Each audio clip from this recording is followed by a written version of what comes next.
তীব্র দাবদাহের বিষয়ে জানাতে চুয়াডাঙ্গা থেকে সরাসরি যুক্ত হচ্ছেন সহকর্মী জহির রায়হান। জহির, চুয়াডাঙ্গায় তীব্র দাবদাহে মানুষের দুর্ভোগ ও হিট অ্যালার্ট বিষয়ে সর্বশেষ কি তথ্য আছে আপনার কাছে জানাবেন?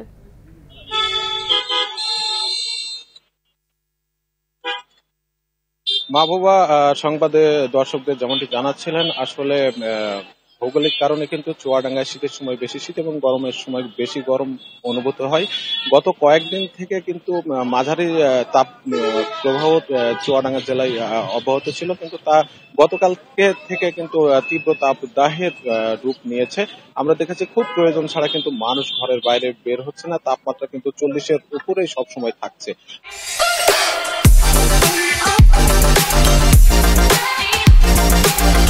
আজ বিকেল 3টায় চুয়াডাঙ্গা আবহাওয়া 43.4 ডিগ্রি সেলসিয়াস তাপমাত্রা করেছে।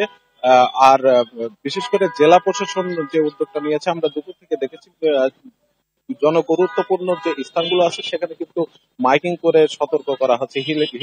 এক্ষেত্রে হিট অ্যালার্ট জারি করা হয়েছে বলে আমাদেরকে জানানো হয়েছে। তো বিশেষ যে জনগুরুত্বপূর্ণ এলাকাগুলোতে লোক সমাগম থাকতো সেখানে কিন্তু এই তীব্র দাবদাহের কারণে কিন্তু লোক সমাগম খুব কম দেখা যাচ্ছে। আর হাসপাতালগুলোতে কিন্তু রোগীর সংখ্যা বাড়ছে, বিশেষ করে চুয়াডাঙ্গা সদর হাসপাতাল সহ যে উপজেলা স্বাস্থ্য কমপ্লেক্স গুলোতে আছে এখানে কিন্তু গরমজনিত রোগীর সংখ্যা বাড়ছে। তো চিকিৎসকরা যেটা জানাচ্ছেন, বিশেষ করে বয়স্ক ও শিশুদের ক্ষেত্রে কিন্তু বাড়তি সতর্কতার কথা চিকিৎসকরা বলছেন। এক্ষেত্রে কিন্তু এই তীব্র দাবদাহের কারণে কিন্তু হিট স্ট্রোকের যে ঝুঁকি সেটা কিন্তু বেশি।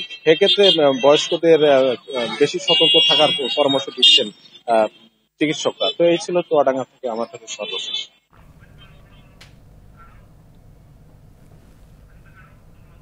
ধন্যবাদ।